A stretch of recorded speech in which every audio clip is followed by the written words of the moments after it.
primeira vez que eu fui na África, meu amigo Chapa me levou um museu que tem em Angola, que eles chamam de Museu da Escravidão. E naquele lugar tinha uma pia e tava escrito um texto na parede que era mais ou menos assim: foi nessa pia que os negros foram batizados, e através de uma ideia distorcida do cristianismo, eles foram levados a acreditar que eles não tinham alma. Eu olhei pro meu parceiro e naquele dia eu entendi qual era a minha missão. A minha missão, cada vez que eu pegar uma caneta e um microfone, é devolver a alma de cada um dos meus irmãos e das minhas irmãs que sentiu que um dia não teve um.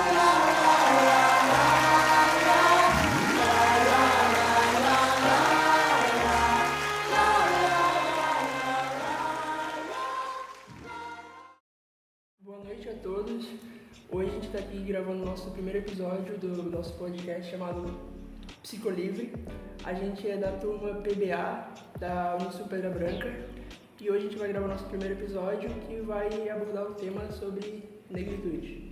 E aqui hoje eu sou o Gabriel Petri, estou junto com a Amanda Vitória e a nossa convidada especial que é a Eliciane.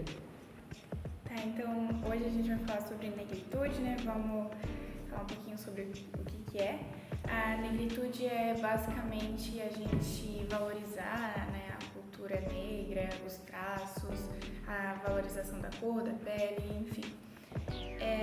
Falando um pouco mais sobre a minha experiência pessoal com isso, eu me encontrei muito nesse tema de negritude, racismo e tal, porque, assim, meu pai é negro e minha mãe é branca. E eu sempre tive muito problema, assim, com a aceitação da minha pele, do meu cabelo, principalmente, até porque lá em casa a gente nunca soube como cuidar disso.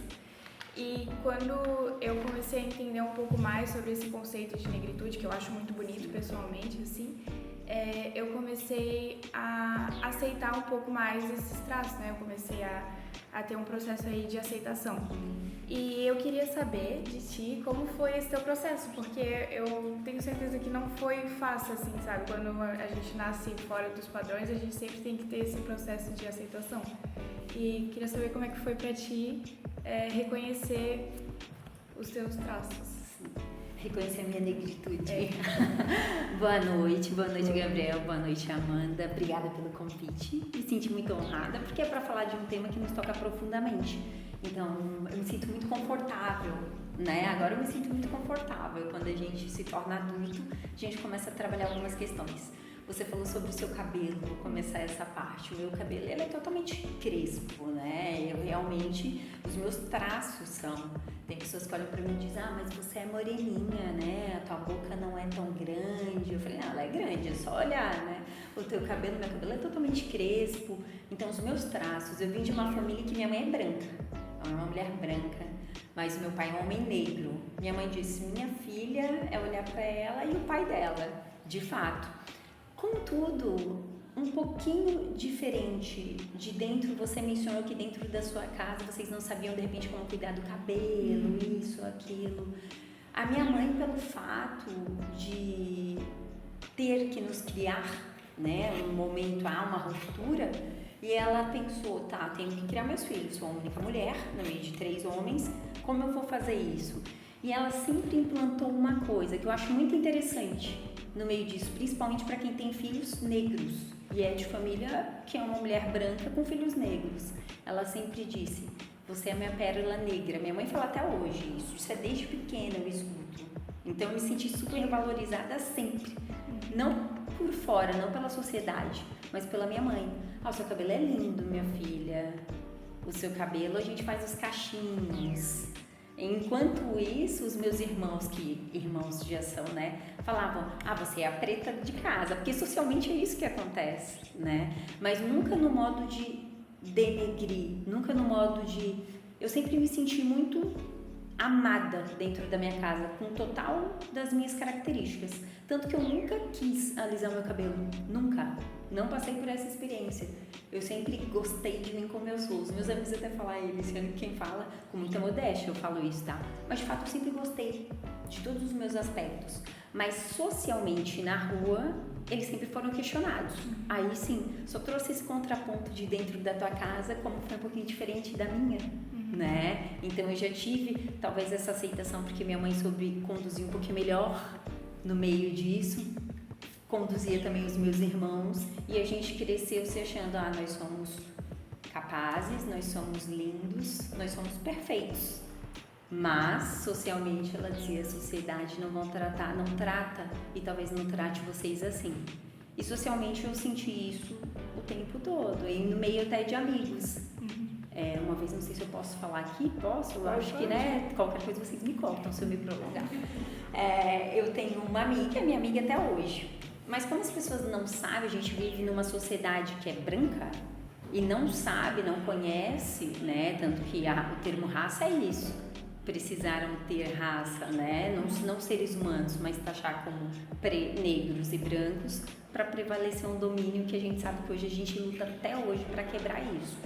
Então, uma das minhas amigas muito branquinha, aquele estereótipo, né? Que a pessoa fala, é o padrão. Até você falar, porque a gente não era o padrão, nós somos o padrão. Eu e você sempre seremos o padrão, Amanda. Isso falar que nós não somos é que é errado. É porque a sociedade é que vê de uma forma equivocada. Não nós estamos. Então, nós somos o padrão. Mas a sociedade representa de uma forma errada. O padrão é ser claro, é ter os olhos claros, é ser loiro, né? Ou é ser loira. Meu namorado seria um padrão. Que ele é, eu falo, você é um privilegiado. Ele diz, não, mas é. Então, esse é um padrão que a sociedade vende. Mas não é o padrão de ser humano. Padrão de ser humano é a Amanda, é a Fernanda, a loira com seus olhos azuis, é o Gabriel, da pele branca. Padrão é um só, é ser humano. Então, nesse viés que eu passei, uma amiga minha falou assim, eu cheguei numa roda de amigos e ela falou, a macaquinha tá chegando. Foi uma das coisas que me marca até hoje, mas foi a primeira e a última vez que ela falou. Porque eu olhei pra ela e falei, mas... E ela é minha amiga íntima. Ela me expôs, mas ela não percebeu. Eu olhei pra ela e falei, nunca mais repita, porque eu não te dei e não te dou liberdade pra isso. E não dou pra ninguém. Ela se sentiu constrangida no momento, falou, nossa, mas... Eu falei, encerramos o assunto. Então a gente sempre tem que se colocar na rua, teu cabelo é de bombril. A gente cresce ouvindo isso na escola, entendeu? Então é muito difícil. Mas a gente tem que primeiro se reconhecer que nós somos o padrão pra gente poder quebrar isso. Não sei se eu te respondi, mas... Eu falo porque na minha experiência, né, minha mãe ela é branca e eu não tenho muito contato com a família do meu pai. Sim. E aí ela nunca soube lidar com o meu cabelo, por exemplo. Sim. Daí ela penteava, eu ia pra escola e, meu Deus. E Sim. minhas amigas também eram todas brancas e daí a gente era pequena, elas não entendiam, sabe? Por que teu cabelo é assim? Por que tua pele é mais escura? E aí eu me sentia constrangida, assim, sabe? Tipo, de querer pintar minha pele, de alisar meu cabelo. E depois, até na minha família mesmo, eu escutava, porque a Amanda tem cabelo ruim, sabe? E eu nem sou negra, eu me considero negra, eu me considero parda. Exatamente, eu te olho e penso, a negra aqui sou eu. Então, toda questão. Eu fico imagina pra uma pessoa que é realmente negra, que tem, sei lá, pele retinta, o que essa pessoa não passa na sociedade, né? Mas, enfim, quando eu consegui me encaixar um pouco mais nessa questão da negritude, ver que tá tudo bem meu cabelo, tá tudo bem minha pele, tá tudo bem meu traço, eu acho esse conceito muito bonito, sabe? Sim. Mas eu sei que tem algumas críticas sobre esse assunto da negritude. Eu até estava pesquisando um pouco que esse movimento ele foi muito criticado quando uns países da África foram libertados lá do colonialismo. Sim. E o que eles diziam? Que a negritude, que ela foi ficando mais famosa, era um conceito de racismo. Porque, de uma certa forma, você estaria dividindo a sociedade de um jeito, assim, separando... porque se somos todos humanos, então por que vocês estão se valorizando tanto a pele negra, sabe? E eu queria saber a tua opinião sobre isso. Por que valoriza tanto a pele negra, né? Não é uma valorização, é uma luta por direitos. Se lá na época, desde o medieval colonial, não tivessem nos taxado não tivessem taxado os negros, não tivessem escravizado, não tivessem nos colocado em posição de servir, não precisaríamos lutar. Então, isto não é a gente se destacar se somos todos seres humanos, não é criar um racismo. O racismo foi criado quando a branquitude criou, de fato, a questão de que nós somos brancos, somos arianos, somos melhores e vocês estão para nos servir. Não fomos nós. Os negros foram colocados nessa condição. Só que quando quem está na minoria, né, se realmente se coloca a lutar por direitos, o contraponto de quem se sobrepõe é dizer o quê? Ai, vocês estão muito mexidos, trazendo do tempo colonial para a atualidade que nós temos aí em 2023. Ai, vocês são cheios de mimimi. Mimimi para quem? É muito fácil você taxar que nós queremos ser visto, que nós queremos valorar a negritude, que nós queremos valorar os negros. Lógico que eu quero. Quando que eu sou valorada pela sociedade branca? Na atualidade ainda nós não somos. Então, isso não se trata. A divisão quem fez não fomos nós. Quem fez foi a branquitude, a sociedade branca, que fizeram de nós, criaram raças e fizeram com que nós fôssemos tratados como objetos.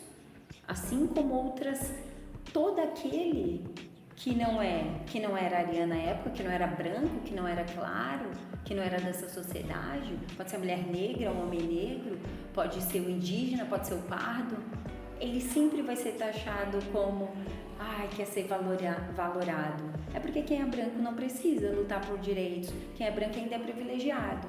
Aí, Eliciane, quando eu falo isso, você é muito radical. Não, não sou radical, sou realista. Façamos o seguinte, se a gente pudesse trocar as peles, vamos dizer assim, talvez as pessoas entenderiam. Então, não é nos valorar, é luta por direitos, é deixar claro que é nosso. Pelo menos é a minha opinião. Eu tinha uma dúvida pessoal minha até, sobre essa questão da negritude, nessa parte de valorizar a raça e a importância da cultura dela, da história e das características físicas. Eu queria saber a tua opinião sobre o contrário, quando acontece, por exemplo, grupos de pessoas que são brancas e que acabam, não que elas se impõem como superiores a outras raças ou sobre outras culturas, mas que elas trazem uma valorização assim da própria cultura, da história deles e das características físicas. Tá, deixa eu ver se eu entendi. Tu tá me falando o seguinte, Gabriel. Um grupo branco, vamos dizer, de pessoas brancas que estão se valorando. Sim. Exaltando as suas características pessoais. Isso. Eu não vejo problema nisso, tá? Eu não sei se é a minha opinião, estamos trocando ideia aqui, né, no podcast de vocês. Eu não vejo problema quanto a isso de valorar. Só que é assim, você está valorando as suas características por quê? Sim. O que você faz com os seus privilégios? Porque as suas características te dão privilégios. Sim.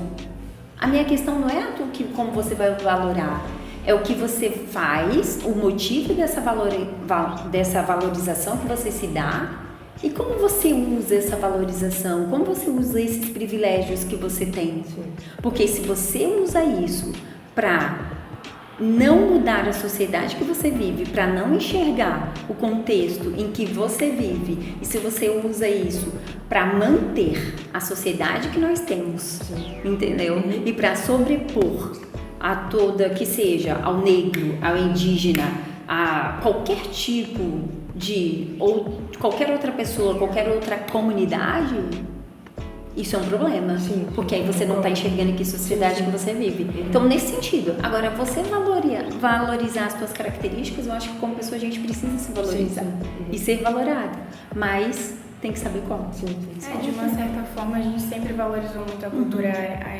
europeia. Sim. A gente sempre teve muito orgulho de falar, eu vim de uma família italiana, sei lá. Sim. E de uma, sei lá, né, não sendo querendo ser radical nem nada, mas nessa história, se você tem orgulho da sua história, né, no passado só tem dois lados. Sim. Né, do que foi escravizado e quem escravizou. Enfim, eu só queria finalizar com essa música que eu peguei. Eu vou recitar porque é um rap, daí vai ficar muito difícil de entender. É do Emicida também. Ele começa assim: minha caneta tá fudendo com a história branca e o mundo grita, não para, não para, não para. Então supera a tara velha dessa caravela. Sério, para, fela, escancara a tela em perspectiva. Eu subo, quebro tudo e ele chama de conceito. Eu penso que de algum jeito trago a mão de Shiva. Isso é Deus falando através dos manos. Sou eu mirando e matando a Ku. Só quem driblou a morte pela norte saca que nunca foi sorte, sempre foi Exu. Não tem dor que perdurará, nenhum ódio que perturbará. A missão é recuperar, cooperar e empoderar. Já foram muitos anos na retranca, mas preto não chora, mano, levanta. Não implora, penhora a bandeira branca. Não cansa a garganta com antas, não adianta não. Foco e atenção na nossa ascensão, fuck a opressão, não tem outra opção. Até estar tudo em pratos limpos, sem sabão. A partir de agora é papo reto sem rodeio. Olha direto nos olhos de um preto sem receio. Dizem que eu cruzei a meta, pra mim nem comecei. Cheguei, rimei, ganhei e sou rei. É isso aí, continuamos lutando. Então esse foi o nosso primeiro episódio, eu espero que todos vocês tenham gostado dele. Acho que o papo foi bem produtivo e esclareceu várias coisas. Então eu queria agradecer a Eliciane por ter aceitado o convite. E é isso. Gente, obrigada. Gostei muito. Vou ter mal.